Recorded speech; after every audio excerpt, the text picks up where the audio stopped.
Born in 1805, the story goes that 14-year-old Joseph Smith was visited by God and Jesus Christ, who called upon him to restore the true church in preparation for the end of the world and the second coming of Christ. He later transcribed what became the Book of Mormon. According to this new religion, Jesus and Lucifer are brothers, and their father, God, is a human man with a physical body. This God is one of many gods, and he has multiple human wives who give birth to billions of living souls that are sent to Earth in order to learn how to become gods themselves.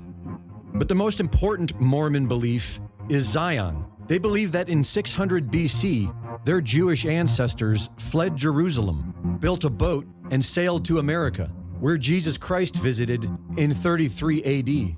Mormons were taught that they must find the New Jerusalem in America, and were told that it will be on Lamanite borders, meaning there will be Native Americans there to deal with. They expanded from New York to Ohio and Missouri, but found it difficult to get along with the locals. After going to war with the Missouri militia, about 10,000 Mormons were forced to leave the state in 1839. They then went to Illinois and established their own city, which soon became one of the largest in Illinois, and was granted a charter that allowed them their own municipal court and a militia.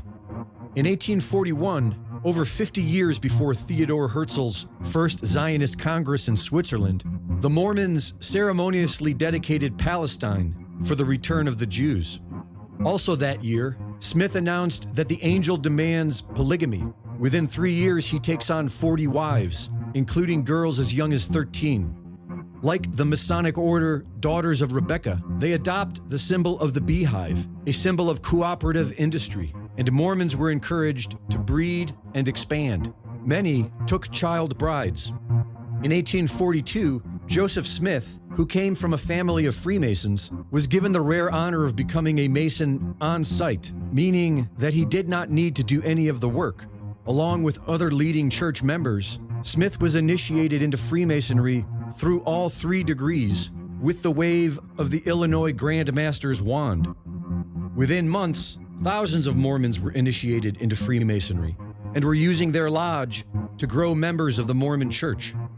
The official Mormon endowment ceremonies were introduced, and they reflected Masonic rituals. In 1844, Joseph Smith announced his candidacy for U.S. presidency, and shortly after, was charged with treason and locked up in an Illinois jail, where he was murdered and fell from the window with the Book of Mormon in hand, as the story goes. Joseph Smith was now a martyr, and his prophecy was proven to be true when the Mormons were forced to leave Illinois in 1846.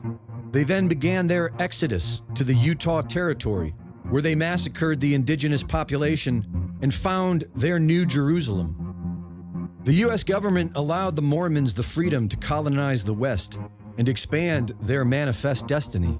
But after the dirty work was done, polygamy was federally outlawed, and the once anti-American Mormons became hyper-patriotic and made the all-American nuclear family their new public image. The entire Mormon religion is based on the belief that the world will soon end and that a Jewish state must be created in Palestine. The LDS Church, who identify as descendants of ancient Israel, was the only religious organization to officially support Israel's creation in 1948. In 1989, Mormons founded a university in East Jerusalem. The LDS Church is worth billions today. They are the main contender for the most Zionist organization of America. And Charlie Kirk said that half of his team were Mormons. Greg Reese reporting.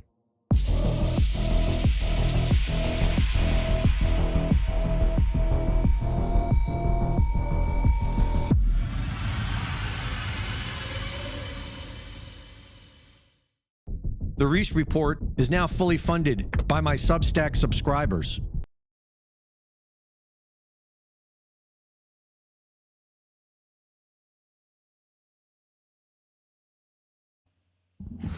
Hi, everybody. This is day 1914.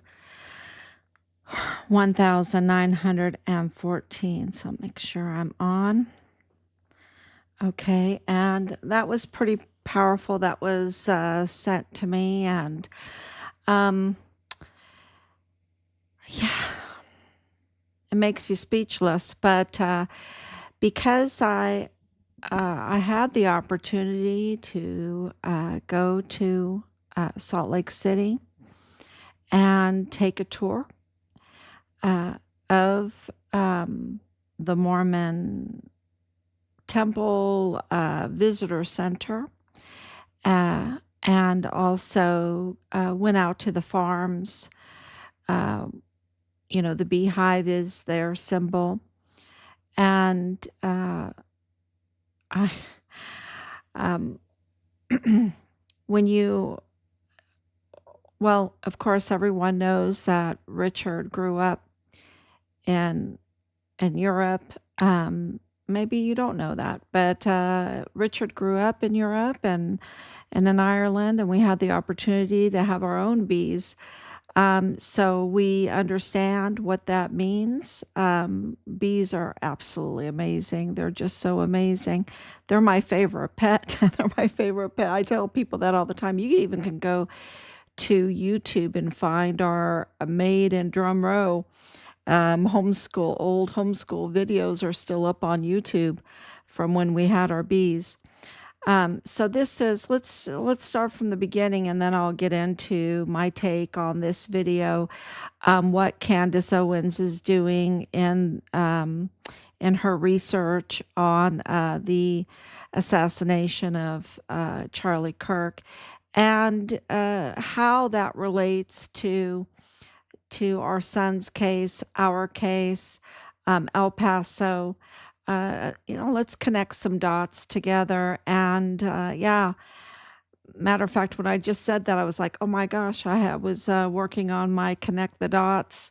Yeah, I'll post that up. I haven't posted that up yet because everything has been so busy, really busy behind the scenes. And we'll talk about that today with Trooper Brookshier and his personal network and the DPS involvement, up to no good involvement in our son's case, and give you some history. So we'll start by saying it's 1,914 days since Richard was forcibly removed from his barracks room there on Fort Bliss, and he was taken to, and I can say it was the arms room.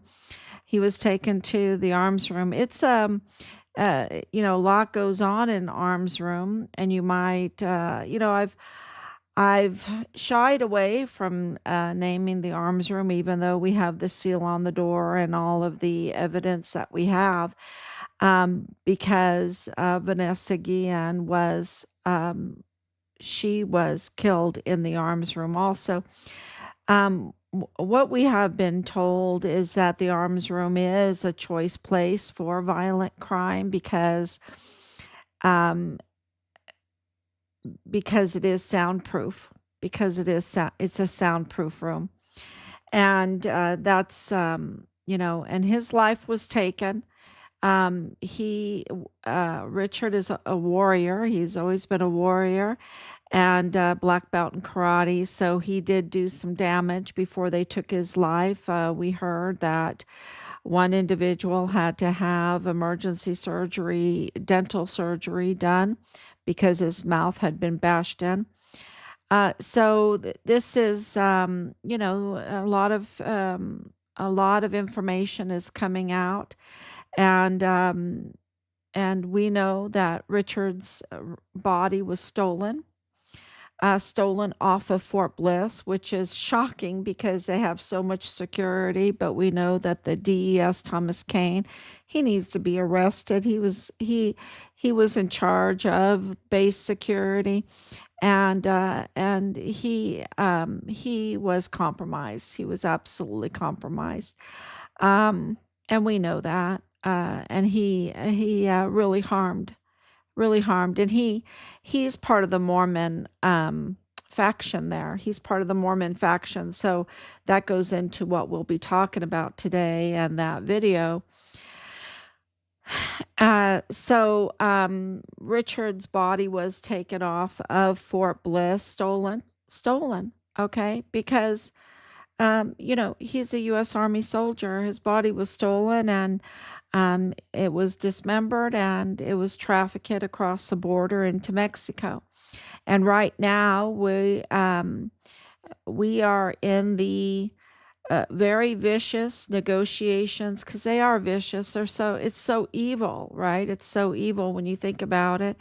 The vicious negotiations for the repatriation of our son's remains. That's where we're at right now. Um, and as you see from our Facebook page, and I do add, and I'll go tonight and post up some things on X. Um, and I've been posting on Truth too. So, you know, as you see all of that information, there's so much information, right? It's not crumbs. This is, like a 7-course meal, right? Even probably more than that. And it is, takes a while to chew and to digest. But it's very, very important for everyone to see all of the work that we've been doing and post it up online. But we've also have been working behind the scenes just as hard. I would say even harder. We've been working behind the scenes harder, and as you can see, those memes, the the screenshots and the videos and everything is giving you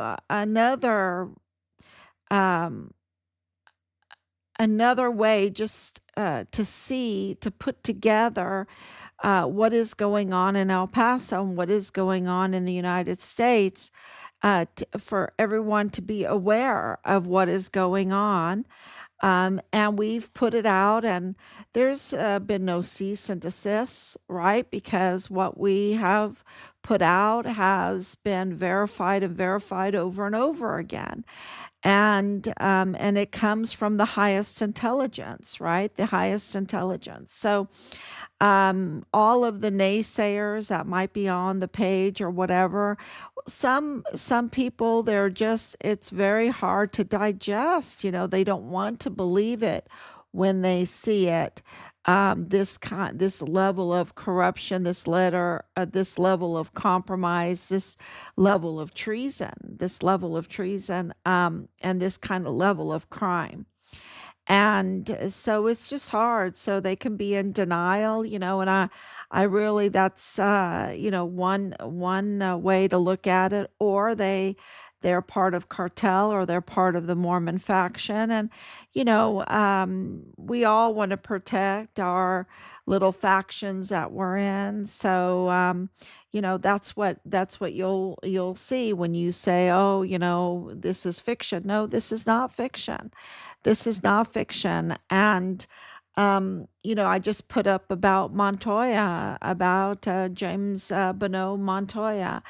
What we have on him is not fiction. And it's very, very serious, because he could be arrested at any time. He could be arrested at any time for the perjury that he committed.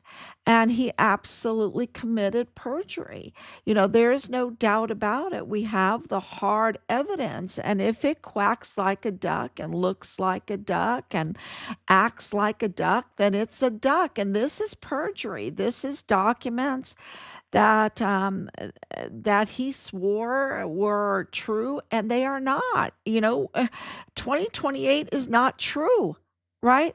2028 is not true. That's false.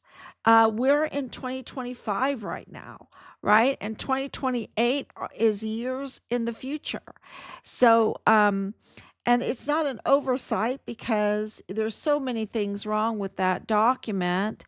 If you're a legal person, you absolutely see it. If you're not, you're not familiar with it, right? And so, we're here to tell you, he's supposed to use his legal name. He didn't use his legal name. He put James Montoya up there. His name is not James Montoya. It's James Bonneau Montoya.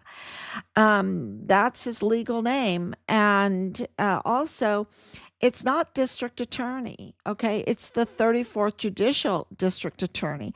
That's the position that he is supposed to take. So it's very sloppy. Everything's very sloppy. And to sign it, um, to confirm everything is true, was sloppy and really illegitimatized the entire document, because not only was it sloppy, it was criminal. It was absolutely criminal. And because it's not legitimate, that uh, makes this a constitutional crisis. So, what El Paso has is not a prosecutor, not a DA, right? Which is mandatory for El Paso. You cannot leave the DA's position vacant. You have to have a DA, and they have no DA, and they've had no DA for months, and well, for years, because of Bill Hicks also was in the same position, that he was also illegitimate. And so they haven't had a real DA and for years. And this is a constitutional crisis, an absolute constitutional crisis. And so, and why don't they want a DA? Why isn't the judicial system yammering and, yelling out? And why isn't Veronica Escobar? And why isn't Beto O'Rourke? And why isn't Tony Gonzalez? Why isn't that courthouse? Uh, you know, they should be pounding and everything and saying, look, we don't have a DA. We need a DA. We need a prosecutor. Well, they don't want a prosecutor because we have found that so many of them are absolutely need to be prosecuted, right? They themselves need to be prosecuted. And so that in itself is absolute proof that there is so much that people aren't upset that Montoya committed perjury and is not a legitimate DA, causing a constitutional crisis in El Paso, and letting that slide like that. And I would even say Governor Abbott, letting it slide like that. He's the governor of the state. Absolutely no way should he be silent on this.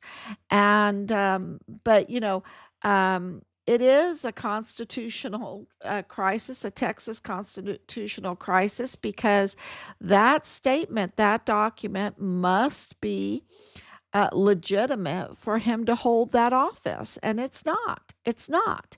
So, and another real problem with the situation, and we put up the information, and it's not to pick on these people, right? It's to show evidence. This is not picking on anybody. This is to show evidence that his girlfriend, who he has a child with, was working in the clerk's office, right? Was working in the clerk's office. You know, that is like, what the heck? What the heck? So I think that. The conflicts of interest, the constitutional crisis, the corruption, those that need to be prosecuted. We have laid out, him being good friends with Anthony Acuna, the the El Paso ISD officer that shot and killed the most decorated FBI special agent in El Paso history, right? In El Paso history, that was unarmed. That was unarmed. And they say he had a rock in his hand. Well, if he had a rock in his hand, let's see the body cam footage. We want to see the body cam footage. Do we trust the El Paso ISD officer? No, hell no, we don't. Do we trust Montoya? Hell no, we don't. He's causing a constitutional crisis, right? And Anthony Acuna was, hiding behind his good friend because Montoya, well, his name was James Bonneau, because he changed his name for political purposes. His name was James Bonneau, and James Bonneau and Anthony Acuna were very good friends. They were besties. They were besties. And so he's hiding behind, not disclosing his name, who shot and killed uh, Julio um, Cordora, the most decorated FBI agent in El Paso history. Uh, you know, Cordero. Um, Look, Julio deserves to be talked about. His name is indelible, and Anthony Acuna needs to be known to be the one that shot and killed him because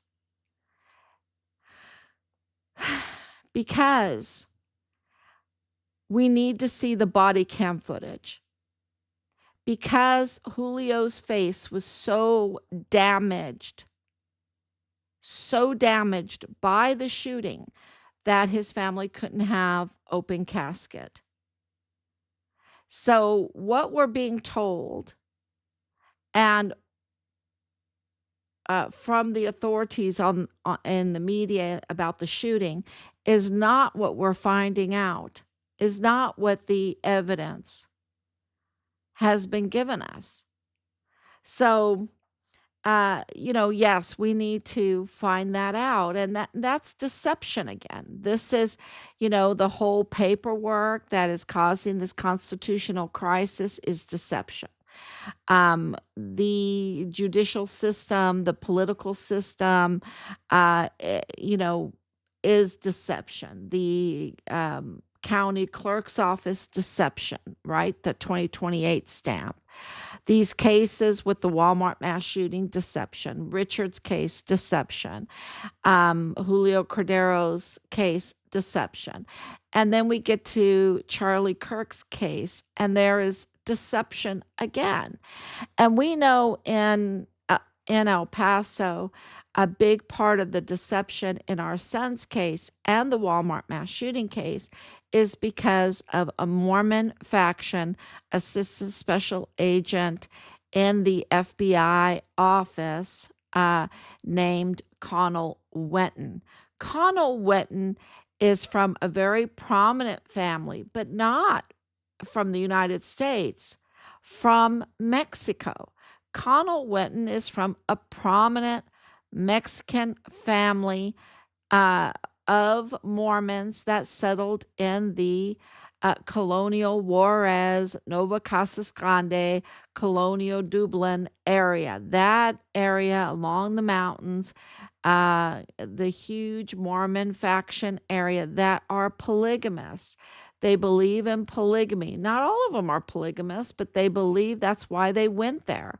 That's why, and that's in the history books. This is not something I'm making up.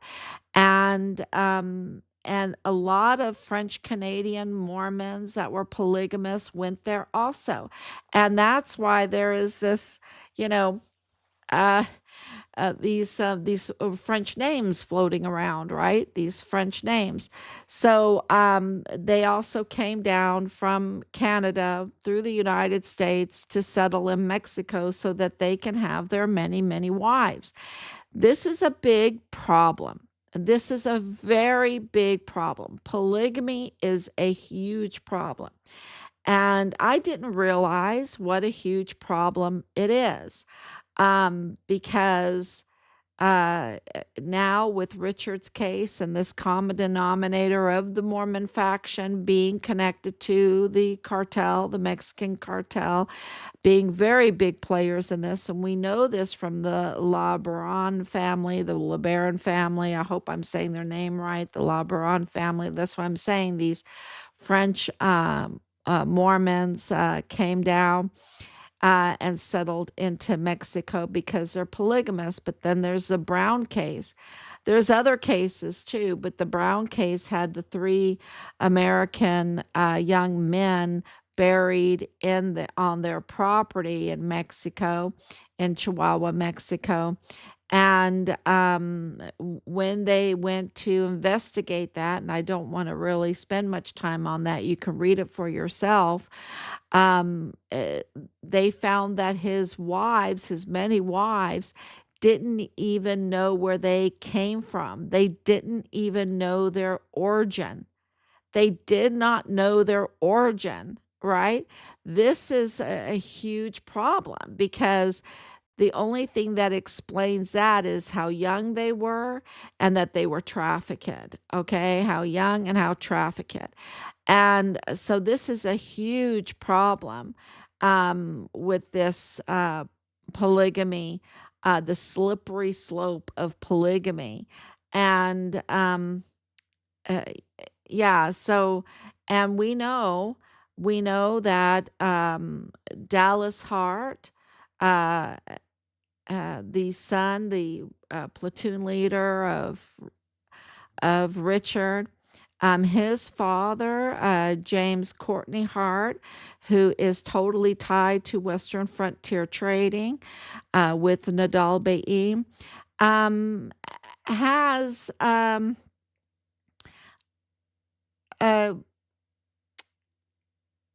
multiple wives. Multiple wives, or did have multiple wives. I mean, he got divorced now.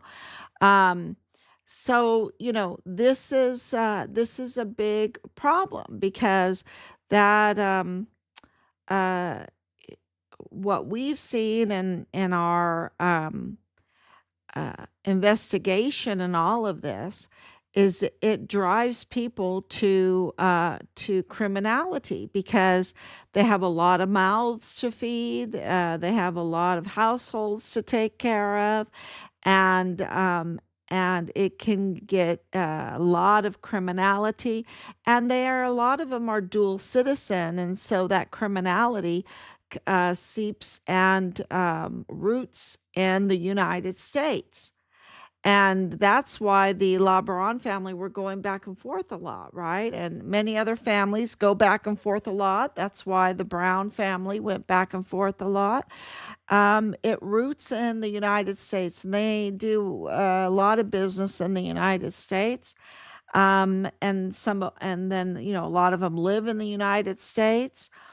Um, so this causes a lot of problem when they set up their uh, criminal network in the United States because they have such a this huge and I'm all for big families, but not for the crime that it's created, right? That all these households and what 40 wives you just heard that one. um was it Smith that had 40 wives? 40 wives, come on. Um, and, you have to be very, very wealthy to have that kind of household or many households to support. And so, but I can tell you this, that we know that the criminal element is a Mormon faction tied to the cartel. So there's no doubt about their criminality, and the LeBaron family is totally was assassinated. Children were assassinated. The wives were assassinated because of the criminal ties with the cartel, and then these three young men. Um, Americans found buried in Chihuahua in the backyard, totally part of criminality. So very vicious, very brutal criminality. And so there's no doubt that the crime is coming with it, right? And that they're setting in, and now they're going into the agencies, are going into the institutions, and that's where Connell Witten is a good example of that, because he's absolutely criminal, all right? And now he's hurting El Paso. He's hurting the peace and order of El Paso because he's not interested in keeping the law. He's there to cover up. He's there to leak. He's there to keep the crime going and the crime growing. And that includes the criminal trafficking and all of that. So, and that is worth a lot of money. They are making a lot of money, and the Mormon faction, the criminal Mormon faction, is worth billions. It's worth billions because we know that Woody Hunt is also up to no good, and he's worth a lot of money, and nothing goes on really in El Paso without his sticky fingers. And um so we wouldn't be in this situation where we don't even have a prosecutor, and no one is even clamoring about it. If it wasn't for Woody Hunt, we wouldn't be in this situation where we have an illegal as the chief medical examiner, and no one's clamoring about it because Woody Hunt allows it. And we wouldn't have the criminal law magistrate court where the people's right to vote is being disenfranchised. Uh, you know, with these imposter individuals posing as judges, causing a lot of trouble, being able to be manipulative and blackmailed and whatever, or just working for whoever appointed that to them there, right? And who's writing their paychecks. If it wasn't for Woody Hunt. And the same thing with Samaniego, with Ricardo Samaniego, the county judge. Um, he wouldn't be in that position if it wasn't the backing of Woody Hunt and his group, Paul Foster and um, Alejandro de la Vega. So this is,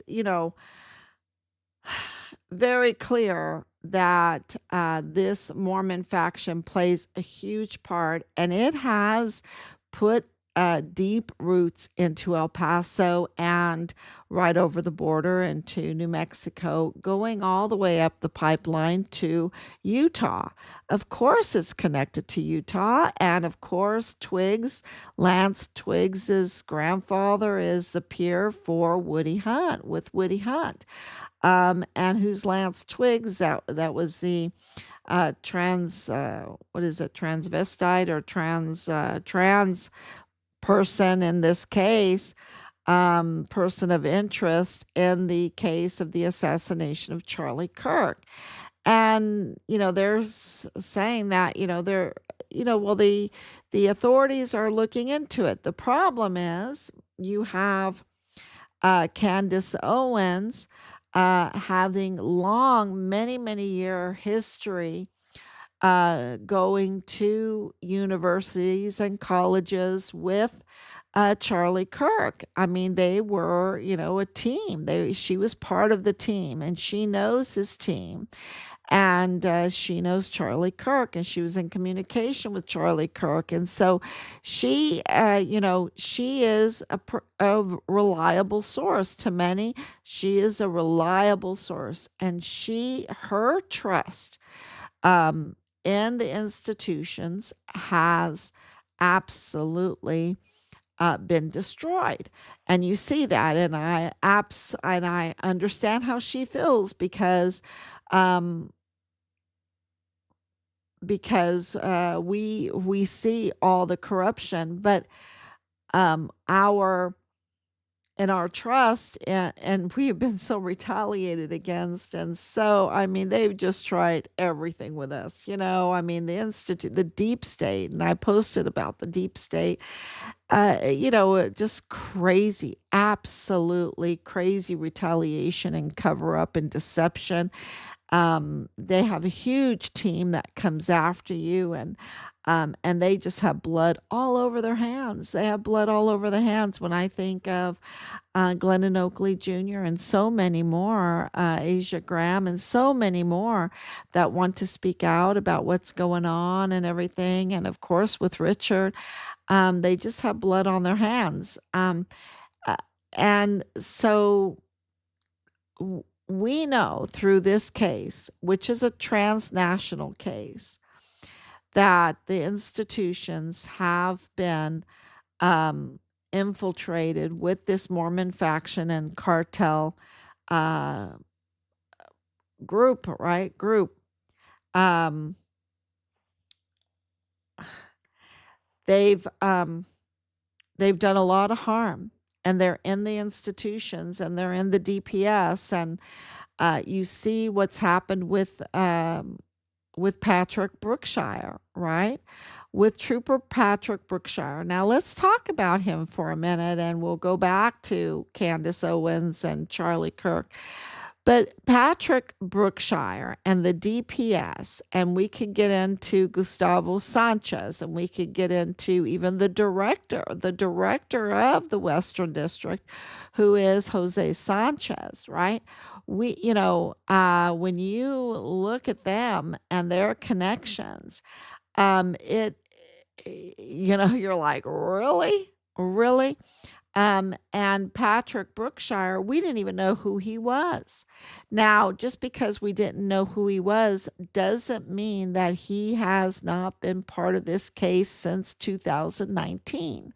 He has been absolutely part of this case since 2019, but we didn't know who he was. And it wasn't until after our criminal complaint that we filed against Jose Sanchez, his director, um, who was uh, who was doing frisky business with a compromised real estate agent, uh, Danielle Amelia Nargari.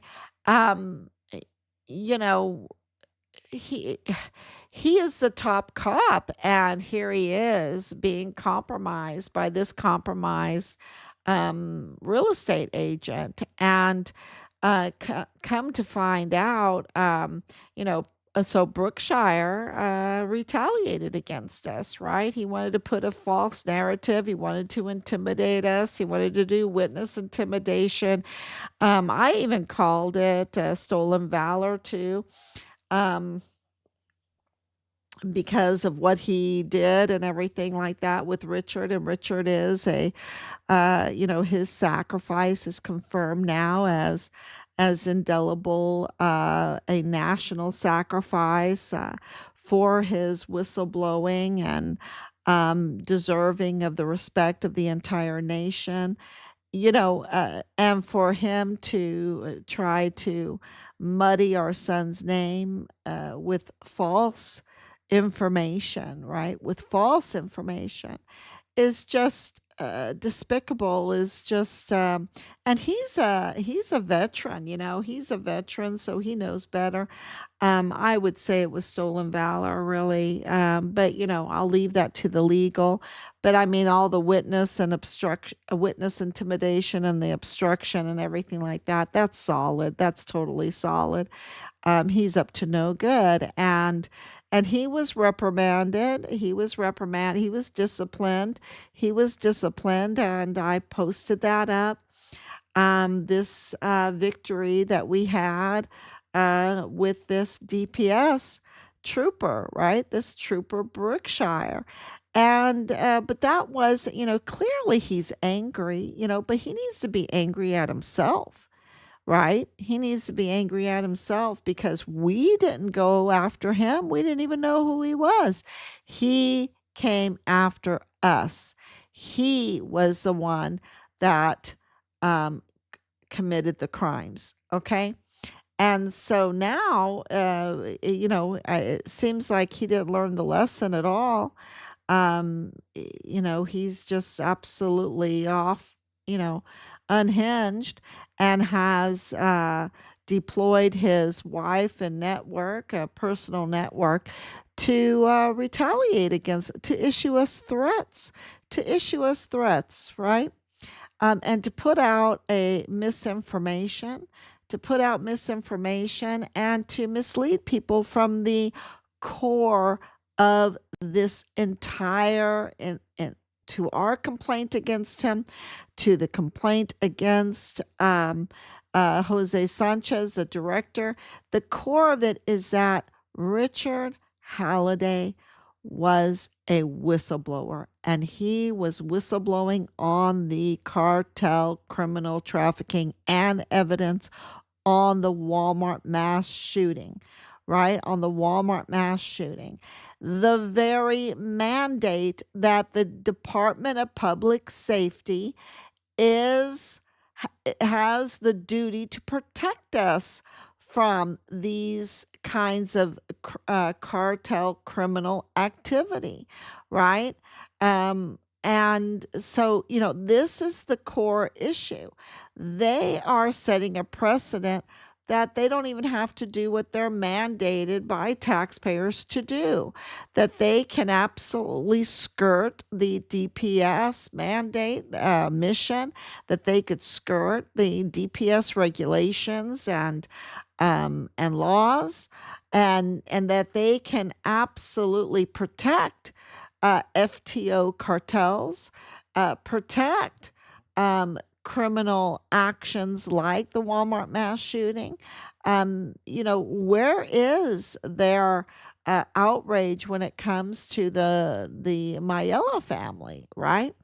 And to come to find out that that Trooper Brookshier friendship, his network with Emma Hernandez, and seems that Emma Hernandez is married to Lester Estebez, and Estebez works in the very same office as Director Sanchez's girlfriend, Danielle Nargari, in that same office. Now, I know I've gotten lots of information about him possibly being in CBP, and I know he's a firefighter, and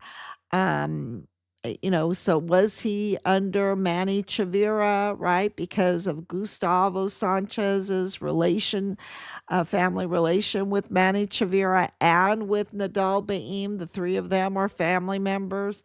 And of course, Gustavo Sanchez being a Texas Ranger under the DPS.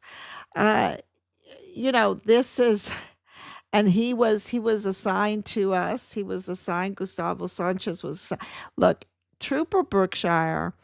uh this is not the only time in 2025 that he was involved in our son's case. I can tell you that right now. Okay. um and this was all hands on deck. um so it was just so big. It was so big. So for him to retaliate against us in order for just because we are in these negotiations, these very vicious negotiations for the repatriation of our son's remains, that's weird, right? That's weird that he would be so upset, especially that he's a veteran, and especially that Danielle Naragari is a veteran, right? She has all of those disability veteran license plates on her fleet of cars, right? Um, so it's just really weird, right? And what are they protecting?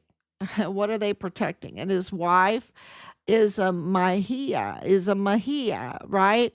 His wife is a Mahia, and that Mahia Fong family, and I'm not saying she owns Dreams Cabaret, but the Mahia Fong family are connected to Lilani Hart. They're connected to Leilani Hart. Okay. Uh, and Leilani Hart is a convicted criminal, confessing in an affidavit, uh, a notarized document, an affidavit to the worst type of crimes against children, facilitating the worst type of crimes against children, failing to report the worst type of crimes against children for decades, to illegal immigration problems, okay? To illegal immigration problems. She needs to be deported, and so does Mario Raskin Ortiz. And so this is, you know, uh, uh, the connections uh, to Director Sanchez through this Danielle Naragari, um, and and to Leilani Hart, um, and to the cartel, okay, the connections to the cartel, and then to act in ways that are against the repatriation of a fallen hero, a a U.S. Army soldier, when you were also a veteran. It's just strange, right? It just smells very stinky. It smells very stinky. And so a lot of this, this is hard evidence that we're doing. And I'm going to read the comments shortly.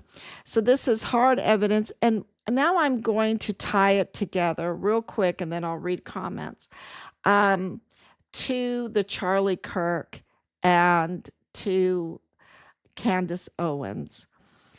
I'm sure Candance Owens knows a lot about Turning Point USA. She was there for years, and she knows a lot about the people there.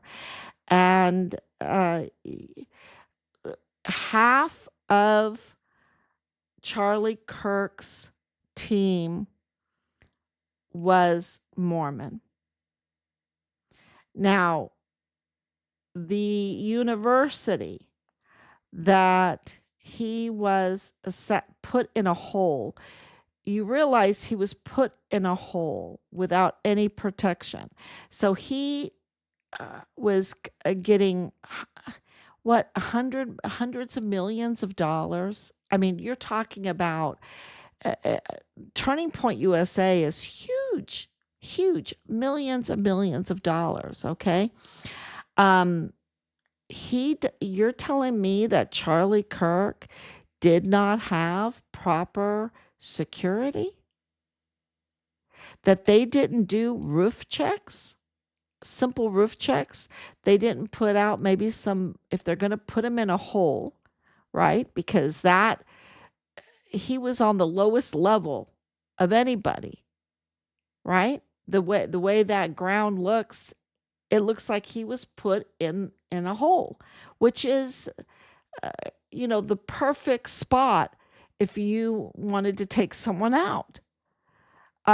Security didn't put any kind of bulletproof glass around him, because one thing that Candance Owens did was release a text messages between her and Charlie, where he was afraid of his life. He talked like Richard talked. He was afraid for his life. And his security did not do roof checks, put him in a hole, and he didn't even have body armor on. He didn't even, and you're talking about, not a poor guy. This guy had millions of dollars, and he was over even hundreds of millions of dollars. So, something is stinky. Something is very stinky. And there's a lot of mutiny going on. And we see that in El Paso. We see that why they're not clamoring that they don't have a legitimate medical examiner, why they don't have a legitimate DA, why they don't have legitimate judges in the MAG court, why they don't have a legitimate chief of police in the El Paso ISD, why, and the list goes on, and on. Okay. And, why isn't the local media not clamoring, right? For law enforcement, for peace and order, it's because there is infiltration, because um, those that are not loyal to the American laws, to the Texas Constitution, to the American Constitution, they want their own laws. They don't want the American established laws. And that's why you don't hear the clamoring. They have a criminal enterprise. They're taking advantage, but they're not loyal to the United States of America, even though they're in the highest positions in the FBI, then the highest positions in the DPS, the highest positions in the military, the highest positions, you name it. There's infiltration. So, God talks about the weeds and the wheat, right? It is hard. It is hard to take those people out. They are masters of deception, absolute masters of deception. And so what I think that Candance Owens, and this is just my opinion, is that she has seen that this is so deceptive, that there is infiltration. Because why are there so many irregularities around Charlie Kirk's death? Right? Why don't, there shouldn't be. Just like, why are there so many irregularities around Richard's death? And why is there so many irregularities around even the assassination attempts of President Trump? And why is there so many irregularities around Julio Cordero's death? And you can go on and on. Why are there, hidden things around Glennon Oakley Jr.'s death, right? And you can go on and on with Asia Graham, and I know there's things that were hidden about Asia Graham's death. So I think she's just seeing that there is this infiltration, but I hope she understands that not everybody that the institutions are infiltrated by those that don't respect the laws, that don't respect their oaths, that don't respect the Constitution, that don't respect the country, right? And it's like they're trying to take over the country. They're trying to milk it for everything they can and take over the country. I think that the only thing, I mean, there's a lot of things that bother me, but the big thing that bothers me about this Mormon faction is that they call themselves Christians. They're not Christians. They're Mormons. And the reason why they're not Christians is because they do not believe in the Nicene Creed. They do not believe in the Apostles' Creed. They're not baptized with the Apostles' Creed. They're not baptized in the name of God the Father, God the Son, God the Holy Ghost. And that's what makes a person a Christian. They don't believe in the Athanasius Creed. And that's what makes a person a Christian. And so, fine. If whenever you're baptized or whatever your religion is, that's fine. But don't call yourself a Christian if you don't believe in the Trinity, if you don't believe in the Nicene Creed, if you don't believe in the Athanasius Creed, if you don't believe in the Apostles' Creed. Don't call yourself a Christian if you don't believe in the sacraments, right? You need to call yourselves Mormons. And when you put it on paper, because on paper and in their profiles, they call themselves Christians. And this is very deceptive, very, very deceptive. And, if they want to be Mormons, that's fine. I'm not, it's just that they need to say, I'm Mormon or I'm LDS or whatever, right? And don't try to be deceptive. And really, they should not be in the positions they are if they don't believe in their oaths. If they don't believe in defending the Constitution, then they should not be in that position. They cannot take that position as an FBI assistant, um, special agent if they don't believe in the Constitution of the United States that they're sworn to protect, right, and uphold.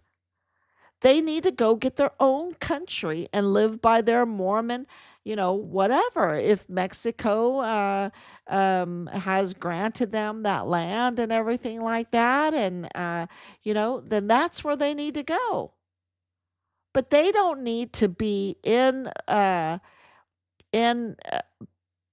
very high positions, sworn to defend the Constitution, deceiving people in their profiles and deceiving people by breaking their oaths. And this is what Patrick Brookshier has done, because he's mandated to protect us from the cartels, and he didn't do that. He's not doing that. He's using his badge to attack a Gold Star family.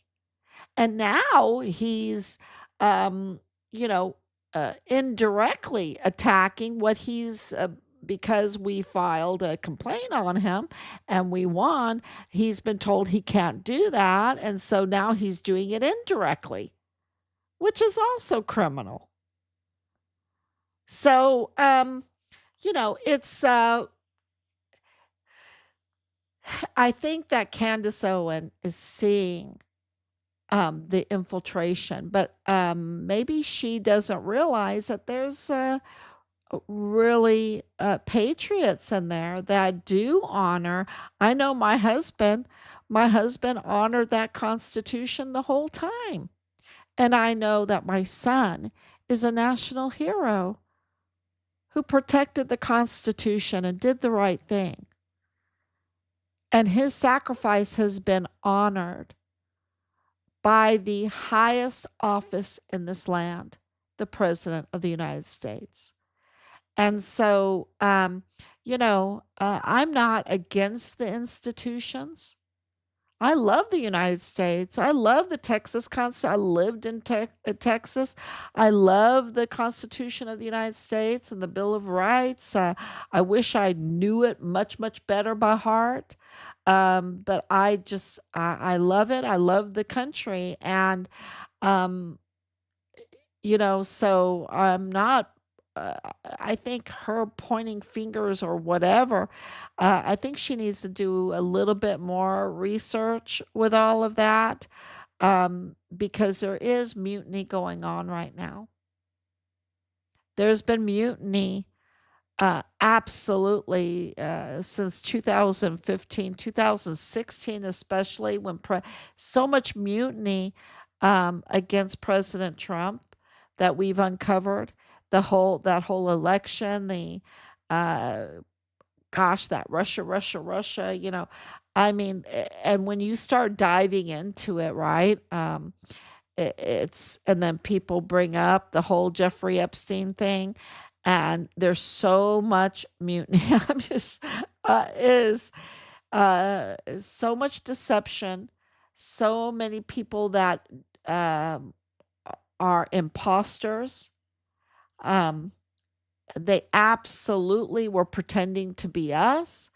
So it can get very messy, very convoluted, and very vicious. This is a vicious negotiation for the repatriation of our son's remains, because not only is the institutions there in El Paso, uh, infiltrated, but also in Chihuahua, it's just like it's a narco state. It's a narco state. So good news.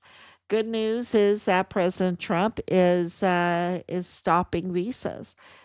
Absolutely stopping visas, and that means they don't have access to their bank accounts. That they can't even open bank accounts without their visas.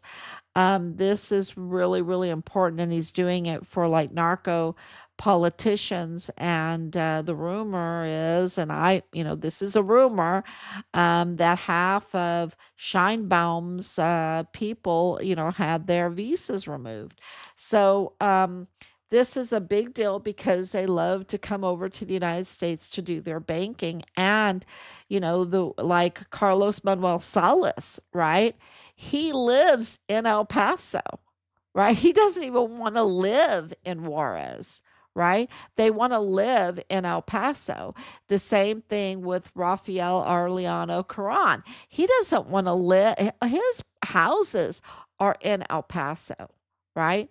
So they don't love the Constitution, the Texas Constitution, the laws of the land, but they want them. They want all the benefits from them without respecting them, without following them, without protecting them, without, uh, being a American patriot, right?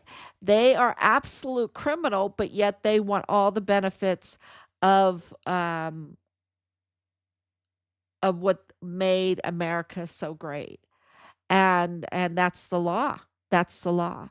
So I hope that makes sense, connecting those dots together. And those that do not love the law of the land should not get visas because you can't trust them. They're going to route their criminal money laundering into our banks, right? That's what those visas are going to do. They're going to route their money laundering schemes and cross border trafficking crimes right into our banks. And this weakens our country. And so they can't be allowed to do that. And they can't be allowed to be FBI agents. They can't be allowed to be in our military. They can't be allowed to be in our judicial system. They can't. And that's why there needs to be a real um, litmus test, and it takes time. I don't know how all this is going to work out. God knows. God knows how it's going to work out. But we need to do the right thing. And so let me ask now. I mean, I'll read now some of the comments. Oh, thank you, Autumn. You're new. Thank you for coming on. I just wanted to say hello and God bless you. Hello back and God bless you back. Absolutely. Thank you so much. Laura, thank you so much for your prayers and your patriotism, all of your love. At this point, all businesses and all law enforcement agencies are very compromised. The Day of the Dead is their civilian war day. Um, yeah, but they're just so um well, we'll see. We'll see. Right? I just when you get to the point where you are killing pregnant women, stealing their babies and their organs to traffic them, when you get to that point, and the cannibalism stuff, right? And I don't even know if I'm allowed to say this, right? But when you're doing that kind of evil garbage stuff with the Plenitude Crematorium and dumping the bodies there and trying to get rid of the evidence of your crimes, uh, it, you just don't have a chance anymore. You're just so weak. It's like your body starts to rot away too. Your mind starts to rot away. Your spirit rots away. Um, eh, you know, y- you're very, very weak. and you'll lose sight. And it's very hard for any kind of unity at that time. It's constant chaos, constant fighting, infighting, constant infighting, constant murders and death and cover-ups and blame game and constant drugs, constant um, you name it. You name the vice, they have it. How can they be disciplined enough to have any kind of um, power? They can't. They just they just end themselves. That's what they do. They just fade away. They just fade away. Um, and it's gone because they just are rotting away. They're just rotting away. It's kind of like the wicked witch and Wizard of Oz. You pour a little water on, and they just they can't even handle the water. By then, they're so dirty. So and they just kind of disintegrate. They just disintegrate. I wish my language was had a better vocabulary, because I wish I could express this as my heart wants to express it. And that's why don't even be afraid of them. I mean, of course, they're very evil and they're very vicious, and they do the worst type of crimes, right? Um, the worst type of crimes. That's why you need a pack. You need a pack. Um,